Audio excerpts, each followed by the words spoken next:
Mais déjà, je pense que je n'ai pas perdu de temps.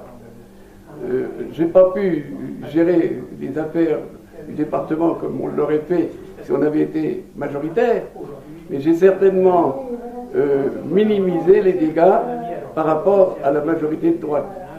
On a fait des propositions qu'on finit quand même par aboutir au bout de quelques années. Et je me suis opposé à tout ce qui était négatif. Par contre, on n'a pas fait non plus de l'opposition systématique. On a été constructif dans les domaines où ça apparaissait pour venir aux aides aux associations à une époque sportive, caritative, tous ceux qui s'occupaient des personnes âgées. Là maintenant, tout ça, on l'a combattu parce qu'ils ont retiré une partie des aides qui étaient nécessaires pour ces associations. Alors on a fait d'un côté un combat, on a voté contre certaines choses, on a voté pour, mais c'était le bilan inverse de ce qu'on aurait fait si on avait été majoritaire. Vous êtes un candidat suppléant lors de ces prochaines cantonales. Pourquoi? Parce que je pense que en 50 ans de vie publique, j'ai marqué la situation dans le paysage politique de l'agglomération. Et c'est pour aider mes camarades à franchir le pas.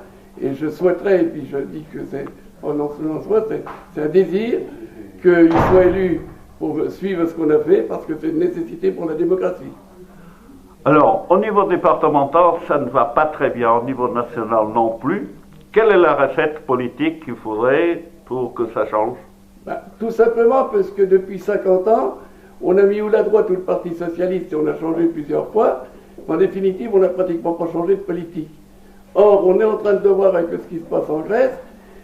Tant qu'on ne fera pas une politique qui sera au service des gens qui apportent le travail, qui en définitive font la valeur de notre pays, ce n'est pas les gens qui font la valeur de notre pays actuellement pour qui on s'occupe. C'est ceux qui nous piquent nos sous. C'est les milliardaires, c'est les banques et ainsi de suite. Or, tant qu'on fera ce choix-là, on ne pourra pas régler les problèmes du chômage, les problèmes économiques et redonner à tous ceux qui en ont besoin de l'argent pour faire des achats qui remonteront la pente actuellement. Qu'est-ce qu'il faut faire pour faire en sorte que les électeurs ils viennent voter au mois de mars prochain?